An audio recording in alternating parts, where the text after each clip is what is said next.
മനുഷ്യന് സന്തോഷം നഷ്ടമായതിനെക്കുറിച്ച് ഒരു കഥ ഇപ്രകാരമാണ്. ഒരു കാലത്ത് എല്ലാ മനുഷ്യരും സന്തോഷമുള്ളവരായിരുന്നു.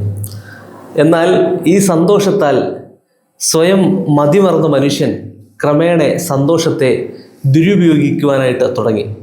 ഇത് കണ്ട ബ്രഹ്മാവ് ദേഷ്യപ്പെട്ട് കുപിതനായി. മനുഷ്യരിലെ സന്തോഷമെടുത്ത് ഒളിപ്പിച്ചു വെക്കുവാനായിട്ട് ബ്രഹ്മാവ് തീരുമാനിക്കുകയാണ്. സന്തോഷം കണ്ടെത്തുവാനായെങ്കിലല്ലേ മനുഷ്യന് അത് ദുരുപയോഗിക്കൂ. ബ്രഹ്മാവ് ചിന്തിച്ചു.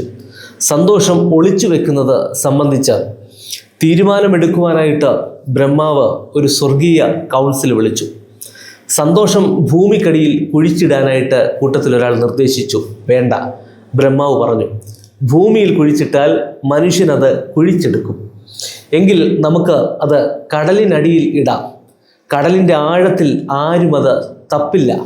വേണ്ട, മനുഷ്യന് എത്ര വലിയ ആഴവും അത് മുങ്ങിത്തപ്പി അതെടുക്കുവാനുള്ള കഴിവും തൻ്റെ ഇടവും അവനുണ്ട് എന്ന് ബ്രഹ്മാവ് വീണ്ടും അഭിപ്രായപ്പെട്ടു. എന്നാൽ ഒരു സ്ഥലത്തും സന്തോഷം ഒളിച്ചു വെക്കാമെന്ന് കരുതണ്ട എന്ന് ഏതൊക്കെയോ ആളുകൾ പരാജയബോധത്തോടെ ഇങ്ങനെ പറയുന്നുണ്ടായിരുന്നു. എല്ലാം കേട്ടിട്ട് ബ്രഹ്മാവ് പറഞ്ഞു, സന്തോഷത്തെ എന്താണ് ചെയ്യേണ്ടതെന്ന് എനിക്കറിയാം. മനുഷ്യൻ്റെ സന്തോഷം അവൻ്റെ ഹൃദയത്തിൽ തന്നെ ഒളിപ്പിച്ചു വെക്കാം. അവൻ എത്ര എളുപ്പത്തിൽ അത് കണ്ടെത്തുവാനായിട്ട് പോകുന്നില്ല. അങ്ങനെ ബ്രഹ്മാവ് സന്തോഷമെടുത്ത് മനുഷ്യരുടെ ഹൃദയത്തിൽ ഒളിപ്പിച്ചു വെച്ചു. മനുഷ്യൻ പിന്നീട് അശാന്തനും പരിഭ്രാന്തമുള്ളവനുമൊക്കെയായി സുഖത്തിനും സന്തോഷത്തിനും വേണ്ടി അവനിങ്ങനെ ഓടി നടക്കുകയാണ്. മനുഷ്യനത് തിരയാത്ത ഇടങ്ങളില്ല. സന്തോഷവും സമാധാനവും അത് ലഭിക്കുമെന്ന് കരുതി ഏതൊക്കെ പാതകളാണ് നാം ഇന്ന് തേടുന്നത്. പണവും പ്രതാപവും പ്രശസ്തിയുമൊക്കെ സന്തോഷം പ്രദാനം ചെയ്യുമെന്ന് നാം വിചാരിക്കുകയാണ്. യഥാർത്ഥത്തിൽ എവിടെയാണ് സന്തോഷത്തിൻ്റെ ഉറവിടം? സന്തോഷം നമ്മളിൽ ഒളിപ്പിച്ചു വെച്ച സ്നേഹനിധിയായ ദൈവത്തിങ്കിലേക്ക് നാം തിരിയണം. അപ്പോൾ നമ്മിൽ ഒളിച്ചു വെക്കപ്പെട്ടിരിക്കുന്ന സന്തോഷം പുറത്തേക്ക് വരുന്നത് കാണാം. ഇത് മറ്റുള്ളവരിലേക്ക് പകരുന്നത് നമ്മുടെ പ്രവൃത്തിയാവുന്ന സ്നേഹത്തിൽ കൂടിയാണ്.